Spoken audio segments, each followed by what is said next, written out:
bữa bị tai đảng nó mà tóm xăm nhau đảng nó bữa cầm gì nó mà tóm xăm nhau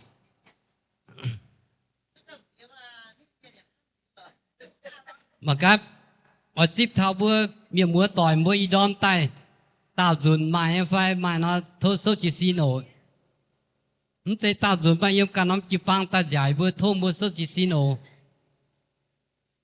ngô thế mà y bữa tao lấy chim lấy chim lấy chim也祝先tiêu nhé ha ngô mà ổ bụi mà mai nè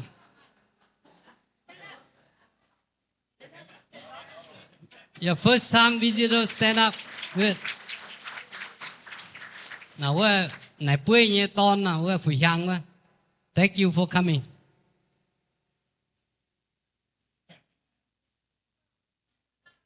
ồ đi em mà tao nè thanks for coming thank you thank you ồ以后嘛下面参加哦ồ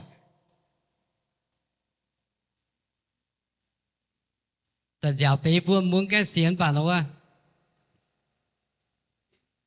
em mà hay tao như phô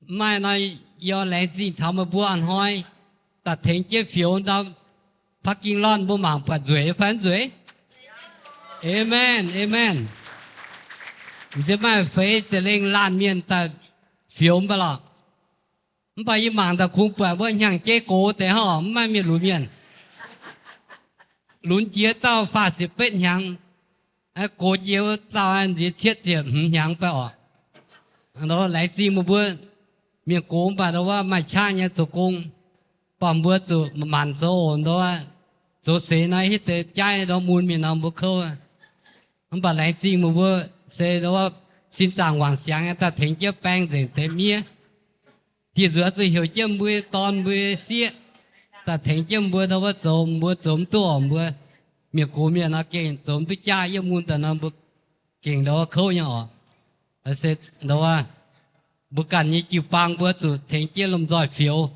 bữa mà nhàn chi miền phiếuเลยbữa ta也做主กับเจนซินกับเจนฮิวđó phiếu bây giờ là bài tòng bữa cũngจะจันphiếu bà bữa yêu bận đó miền mấy giờ nó bữa chủ thấy cái phiếu ta nó là lấy gì xăm mà bữa đó thấy cái chỗ này bữa xem ta tu xăm hai nhện bữa phu bà phu tư y bữa rồi na phu cũng tài ọ nó mai đi nhàn trái em bà phu niệm chủ bà lấy gì một bữa là thấy cái dọn nháp rồi giờ na mình bữa yết xuất lút ta bận hà đó mà mi nó bữa giờ tao bèn tiêu liền na nóว่านี่หนังเชื่อเราอยู่ก็ได้มีอะไรเห็นไหมที่เขาติบิวนะนี่ไหนเชื่อโลมันป่าเซน่าซัมเมอร์นะเบื่อมันเปิดนะเราว่าอย่างนั้นมีอีปัวปีธาโอเคยังเบื่อตะเกาข้อเชี่ยวอ๋อไหนจินเชี่ยวเชี่ยวเปลวเจี๊ยบสูงจีปังต่อยมีมัวต่อย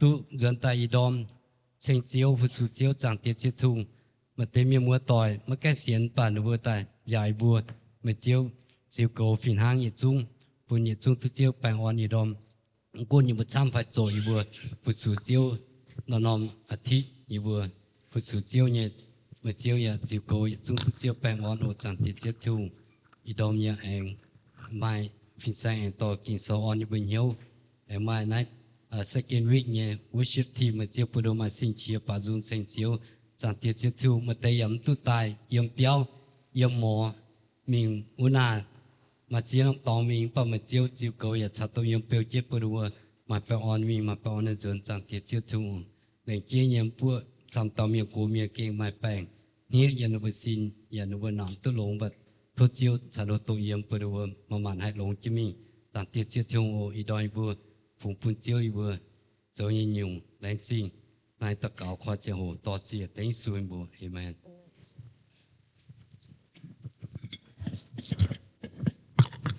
Good morning. Tại on đó mà vừa dịch dung hay sâu tốt để nó sâu chết chạy vừa bảo dùng trình thì đúng không?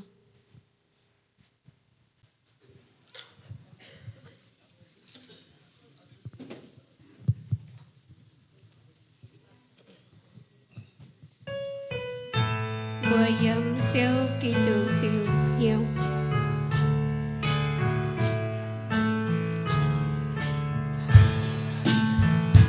Mùa yếm chiếu Kitô tô tiêu nhiều. Mùa yếm chiếu Kitô tô tiêu nhiều. Mùa yếm lý quan sao chiếu Kitô tròn trên chiếu. Mùa yếm chiếu Kitô tô tiêu nhiều. Mùa yếm rồi tại bao dung danh chiếu. Buồn mùa hai chiếu Kitô nhẹ hăng. Buồn mùa nan trên mùa buồn lù địa miên miêu. Mùa yếm chiếu Kitô tô tiêu nhiều. Mùa yếm chiếu Kitô tô tiêu nhiều.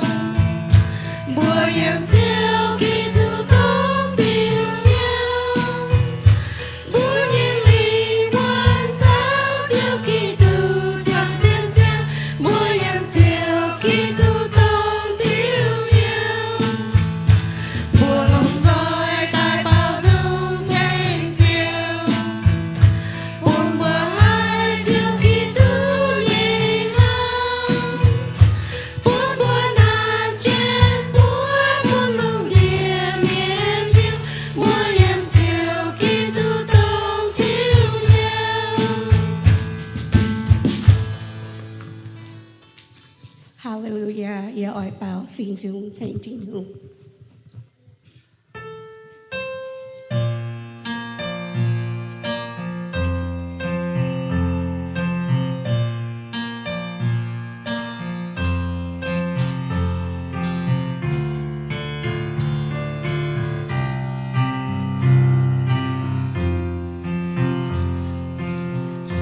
Tông tiếng chiếu Giêsu thao sinh linh.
kinh hồ hải.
Lệnh Dinh Diêu Thiên Hùng.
bữa thầy bữa sau ở chơi tớ ở cái gian thảo phù họ rất được. Hallelujah. Lại chính chính đông ở. Ý cần sẽ hết nhé phụng hỏi trên vô kịp bài số anh hết nhỏ ta bất lộ năm triệu phụng họ quân tin hùng. Hallelujah. Thành chiếu thành tin hùng nên chia nhà mà cha nhà chiếu lại tin chiếu phun cha hồi đó mi vừa kịp ba mi mới tuổi cấp chuân ta chọn kết thành chiếu bài chiếu chẳng thời đam ti như vừa hỏi anh hết nhé phụng họ để tin nhàn ruột phun chiếu tổ chiếu như cùng tổng chiếu chạy tập bây vừa mai lùng mà sai chia năm tổng vừa lại tin chiếu thì chạy với tổ để ta phụng họ phun chiếu tổ chiếu như cùng tổ chiếu như sinh linh tổ chiếu như vừa hà lộn tổ họp yếm chín độ miền tây miền tổ chiếu như cùng chiếu à lại tin chiếu tổ chiếu chạy phu phun la lan ổ chiếu à lại tin trang tỉa để Giêsu Kitô như vừa phụng họ. Amen.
Anh thôn bùi xuống số trên và cả lại em ý từ xuống ạ.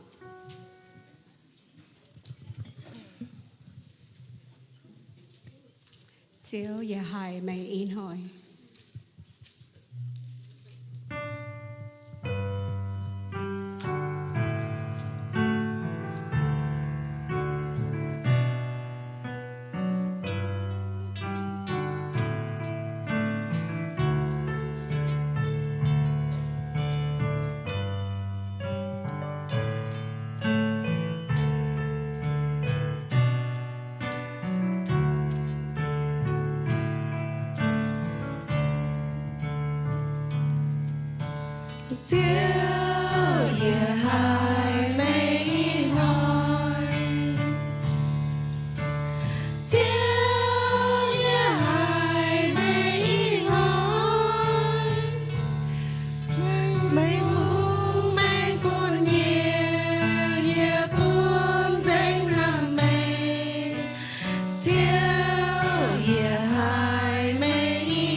My good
照耶穌彰顯。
Welcome with your pastor, Tapu Kofi and all.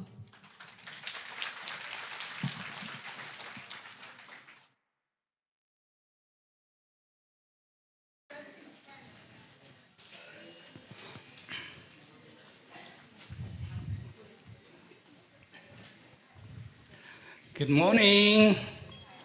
Bạn Adam. And hey, it's it. Buổi chiều mình mới tới biệt thảo chiếu như biểu. Buổi sáng buổi thiên hùng. Welcome everyone here this morning to worship our God. And chính chiếu như en can you adjust a little bit here? Thank you. And chính thiên hùng en chiếu kinh long hải. Lại chính buổi tao trung nhất quan. Kinh bảo tu long hải tao chiếu thiên hùng. Giờ lại chính buổi bỏ guitar. Sao?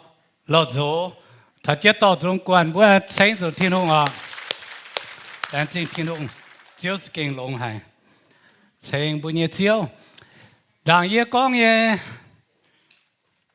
mang cái yên hỏi, mai miền mua tỏi trong ta chỗ li bài quá, cái xiên thiên hùng vấn đề, thâu số chỉ xin I want to acknowledge those non-believers. Please stand up. Số chân ở tổng bốn cái xiên thiên hùng để số chân stand up. For non-believers, please stand up. Okay. Buổi nhé trustee board na Tiffany ni cho tôi để bắt bún thảo buồm cái xiang xiên nhé miền buổi tổng cái xiên bắt để tu ở số chân ở buổi lãng sinh buổi trustee board on in cho tôi long hải.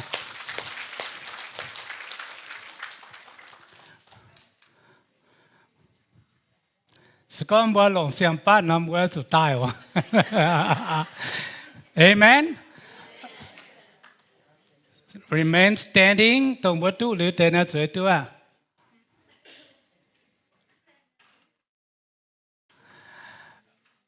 Okay, thank you. Thank you, thank you. And sing ọ. Nó sẽ bên bữa cái bang chính nhẹ bún tham bữa ô chuẩn mình sẽ có bữa chuẩn mình bữa ít cho bắt đầu phía nó bữa nó cái bang ấy bữa nó bữa có ô ít cho tài à nó à. Okay, you believe that? Okay, amen. Let's sing.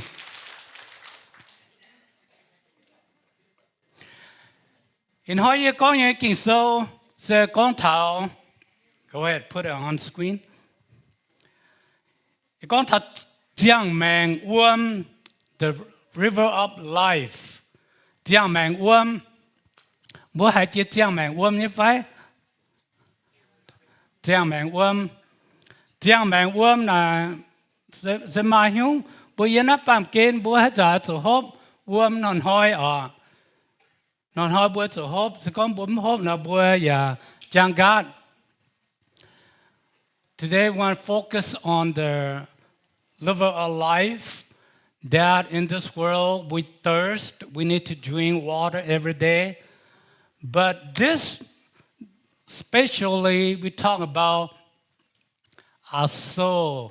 We need the water, eternal life, water. Bữa linh quân, bữa chiếm chủ, nó chẳng mẹ ngỡ bơm. Okay. Bữa lồng gió cam hết tất cả. Chiếu à lên thiên hùng ên tỏ thiệt chiếu bữa như bữa yếm chiếu dầm hiền tu bữa sáng bữa chiếu bảo dung thành chiếu thao đam tình như bữa lên chẳng tỉa chiếu thiên hùng như bữa mong chiếu như hòa thâu chiếu như sinh linh tỏ chỉ than chiếu như hòa lên chiếu ồ như tao cao tới như suy như bữa amen.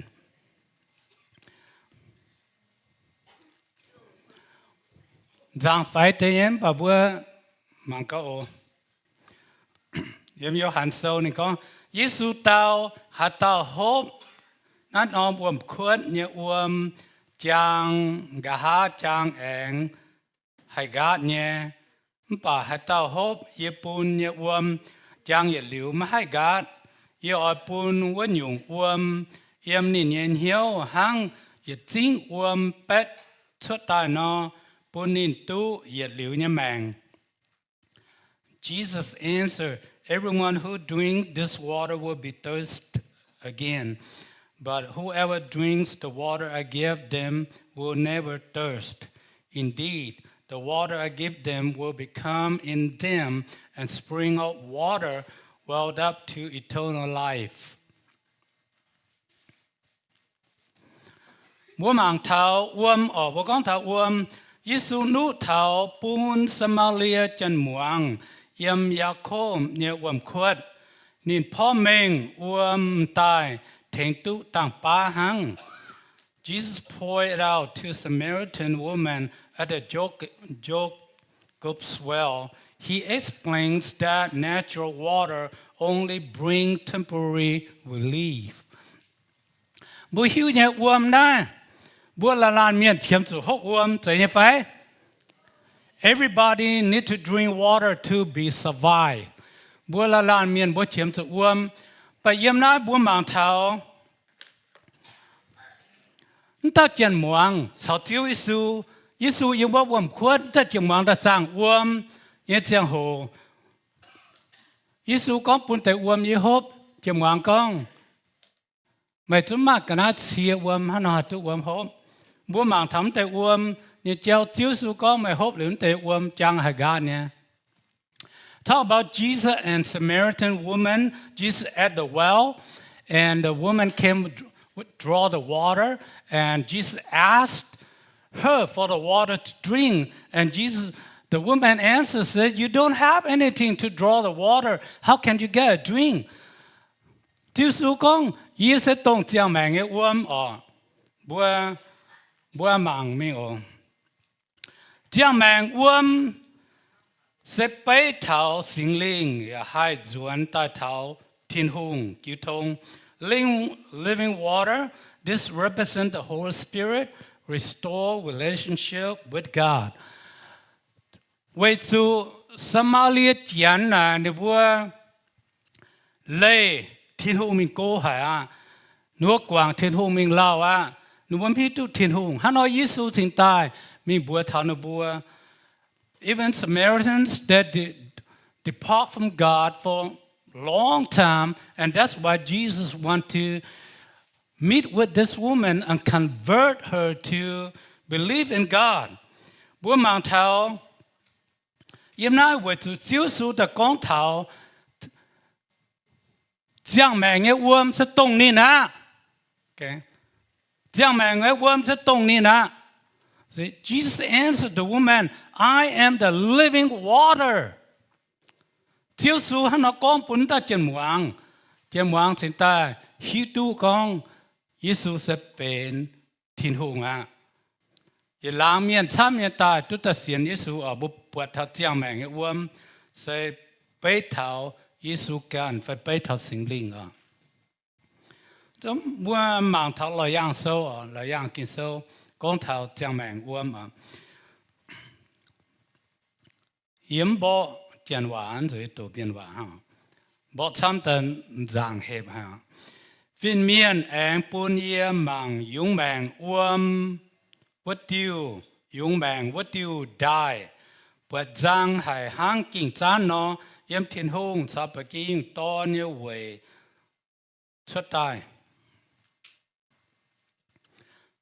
Ya liều dìa căn chính như tôm chéo bờ đồng mình, y buông đại hên, y buông ma chung yung mang biểu nhẹ điang, yên hàng chiang chỉ nhẹ thong biểu, yên hạ chiang thong, điang nhẹ nom ya về cho lông màn quốc miền. Yên bốn nom chính mai mai chủ thiên hùng chiếu nhẹ hai nhung, thiên hùng sa bạc yung to như vậy ở yếm chính cái nhung à. Thiên hùng nhé bố bùa ỏi bà nín bùa chiều tu bùa thiên hùng tu bùa nín yếm hiên yếm mai nín nhé bùa phía chiến yếm nín bùa nhé biong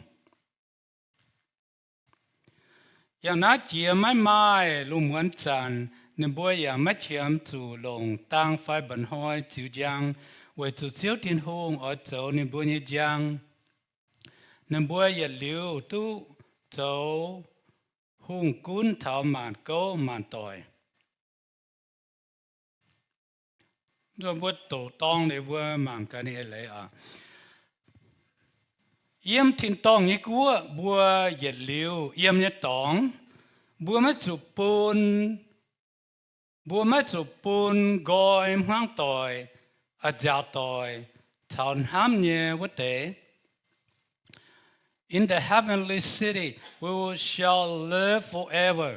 We will never be apart from the families, friends, and the loved ones. Rồi họ bố con thảo, thiên tông của sẽ mà dùng mẹ nghe uom. Heaven have the level of life. Bố hiếu tu thiên tông của là chỉ kinh lông hài. Bố hiếu nhé thiên hùng yếm nhé tông là you know, heavens, God placed, they have everything. Mà chỉ là miên, ở mình thật tin tòng của bà dùng mạng uống, xuống bùa mà cả. Kinh ta mình everyone to go to heaven to see God and to see the river of life. Là miên ở mình, với chủ bút xiên ý xuống miên, bút xua chiến, thảo văn hòm hỏi bút tu mình, thảo văn hòm hỏi bút tu bùa cháy phái. Christian, we're waiting for that day to come. We want to see God. We want to see river of life, right? Amen? Amen. Bữa mà cái dùng mạng uom ở mà dùng mạng như uom giang hải hang kinh chán yếm thịt hung sắp kỳ dùng ton như vậy xuất tai. Bam kên mai hang nai. Water of life as clear as crystal, flowing from the throne of God of the Lamb. The world do not have it. Bút bọt như phải, dùng bạn uom, hát tao ya mình qua hôm. Khu yếm hay, nóm tóng đã skên ruồi hay, xem chạy yên nắm bàm kên, uom ya giang hay. Bút bọt như phải. This world, we don't have this Because this world is sinful world. Only heaven, God's throne, have this kind of water. Okay?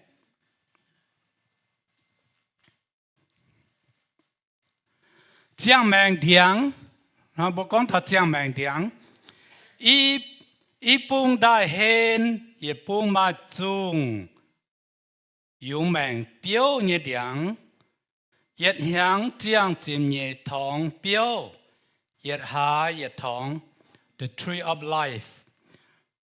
On each side of river stood the tree of life, bearing 12 crops of fruit, yielding its fruit every month. God tin tong cua, do hai ku yếm. Tin tong cua ma yung mang it diang, yung mang it bio. Look at in the heaven place. They have river of life. They have eternal fruit. Ye ha jiang ye zun. Ha ha ni ye jiang. Every month bear new fruit. Ye jiang zu ye biao bai ya ye zhuang zung biao. Zhuang da yin hiang. Jiang de zun hang. Jiang yi zi nom. Ha min tao ke tu nyan bop nyan lam ya. Chúa mà tu Chúa cha bọt mang nghe mà thằng cái phụ nhân chứ đom yang tế na bốp xả chó mẹ see you look at the tree in this world. I give example in my gardens. I plant tree they bear fruit but very few. Every time I wait for writing, but the squirrel get it first. I have no chance. See? Bữa hít tu dùng mèn piao na, lan miên. Tin đàng yếm Eden huynh. And now we're back to Genesis. Yếm Eden huynh, they have this tree of life, this fruit. Tin đàng yếm Eden huynh, mãn dung điang. Bố con giang mèn piao, phải phim tổ piao nọ. Phim là những tham thân chủ à, phim là những hạt đại à. Bố có giang mèn piao nọ, giang mèn piao.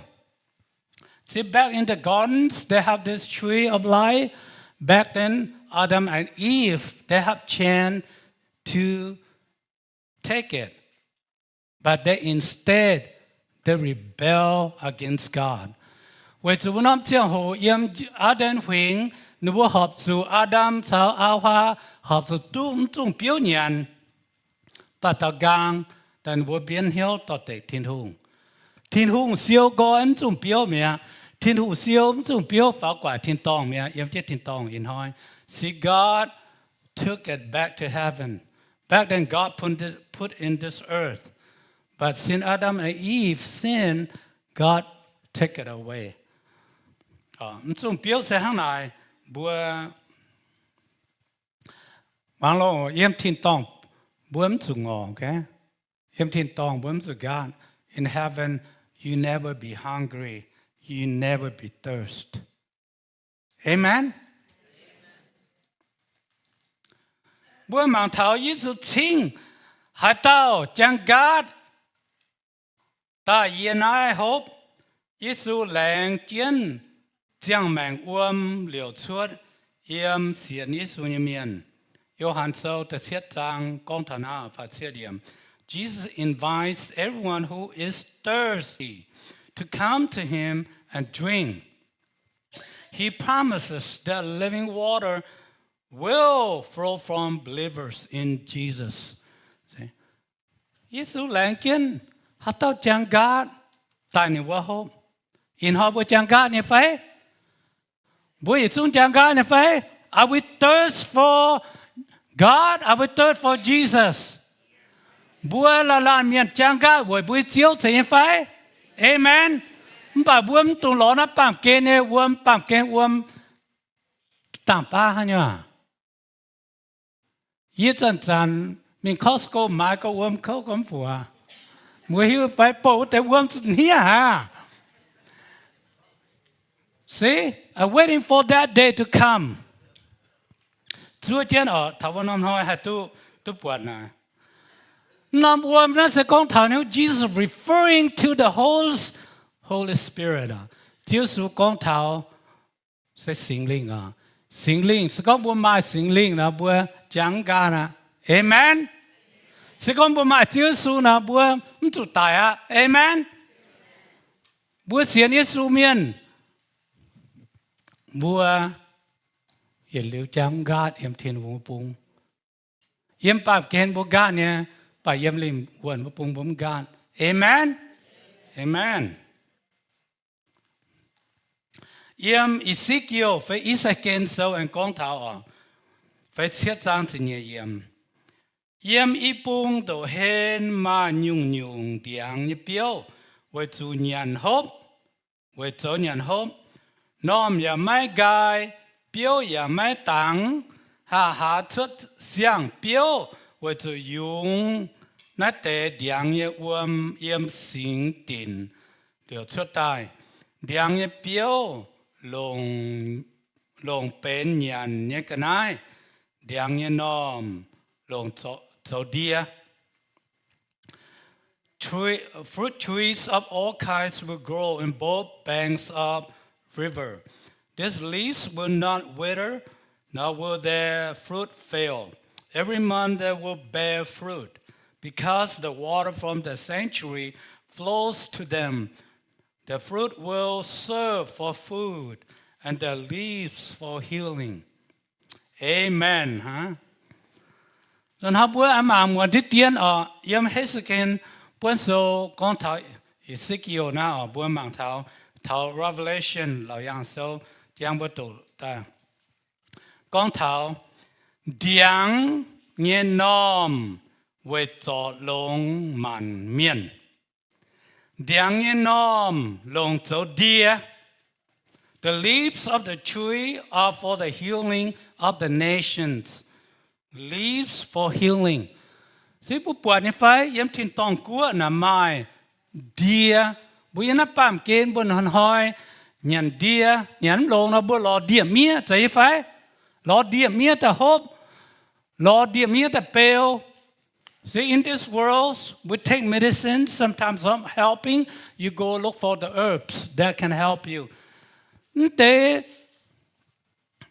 nó con thật thiên tông của cái thiên tông của yếu thiên tông mai chung điang mai chung biểu bên giang mẹ nghe điang giang mẹ nghe biểu điang nom cho dia bố hiểu như phải điang nom cho dia cho bèn miên yếu thiên tông của là bùa bút bèn chẳng cho ổ bùa yếm tài bùa yếm lưu giang bản tại địa nằm mà rồi yếm búa, với chỗ thiên hùng buôn ta lồng trò nắp ba miền, chỗ địa in hỏi buôn nhận địa lồng địa mía thiên hùng buôn ta yên nắp bám kên lồng hang, lồng tàng ba hang thành tàng ba hang, bây giờ thiên tông cua mà rồi dừng thiên tông cua nhé, chỉ có mấy mua chủ nó nị lồng mía, mấy nhận chủ nó mình tài à, với chủ giờ thiên tông cua bồi hít tu con này bây thở nhung.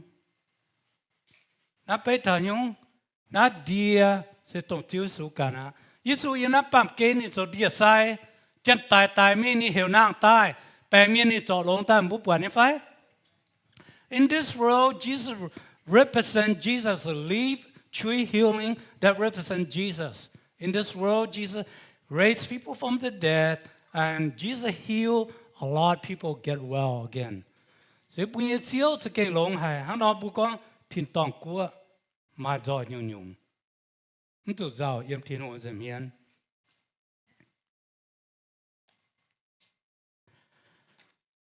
cái ha lại bố mang à yang nãy chỉ mai lùng muốn chăn mai chiếm chủ lồng tăng phải bận hỏi chịu giang với chủ thiên hùng châu nín bùa nín giang.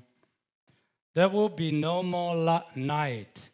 There will not need the light of lamp or the light of the sun. The Lord God will give them light.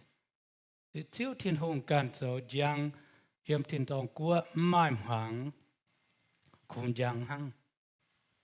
Với chủ yếm bám kên mai hoàng bùa chủ bảng giang bây giờ thiên tông của khung giang hang mai lùng mùa na thiên hùng Giêsu can cho giang skin long hào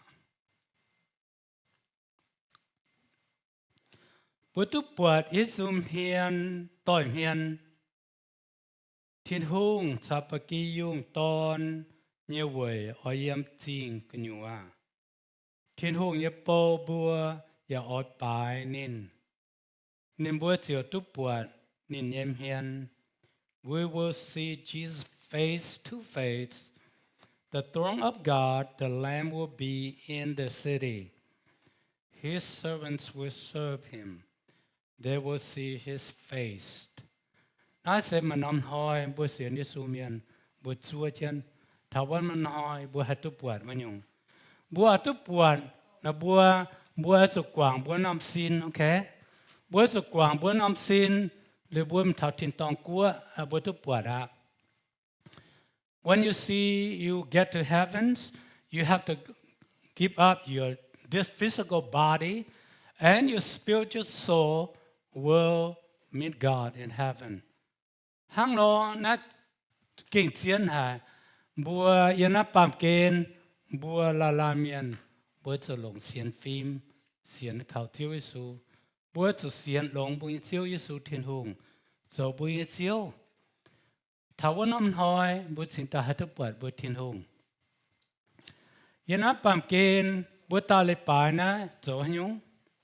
Bữa chuối chân ai na bữa hám ta bữa cho nhung. Mà bữa hiểu như phải. Why we here today? Why we sitting here sanctuary to worship God? Hát ta hiểu phải. Mỗi hiếu tu nhà, yên nái sẽ bị yên nóm họ tòng nha, yên nái sẽ bị yên nóm họ tòng, giáo bùa, hắn nó can ông thiên hùng nha. This is the school. This is we can call church, sanctuary, God families. Here we to learn about God, to behave ourselves. When we go to heaven, we know how to worship God. Amen.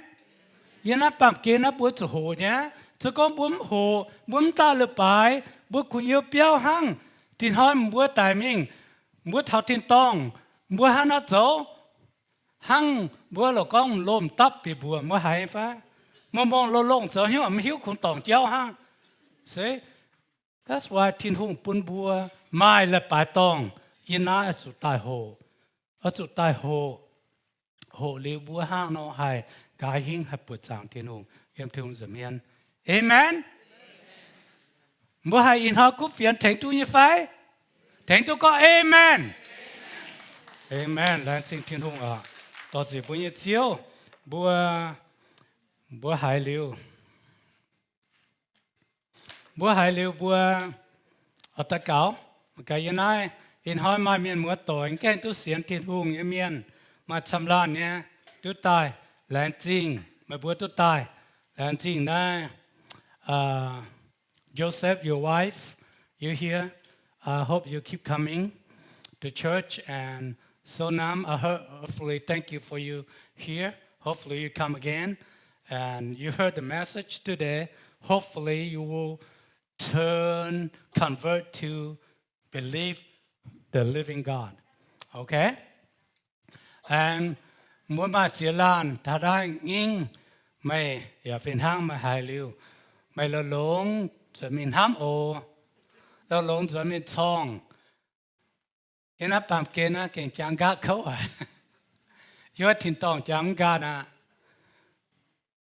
ว่าถิ่นตองว่าทุกอย่างแม่งเปี้ยวเนี่ยนะว่าไม่ปุ๊ดแปลงไม่ตายว่าหายเร็วจะมีละหลงห้ามบัวมือบัวchàng ton buồn phải chuối có mà nom lại bà tòng yên ai chuối chân mà buồn nha hát chàng mà buồn coi hiếu xiên mà buồn chờ hạt tu na han chàng kinh sâu con nó hạt tu chàng mẹ người uom hộp sẽ tổng chiếu sủa Giêsu can cho chàng mẹ người uom amen amen buồn mà hát tao xiên để sung buồn mà cả anh chúa phải mà hát tao ở xiên Giêsu nhá in hỏi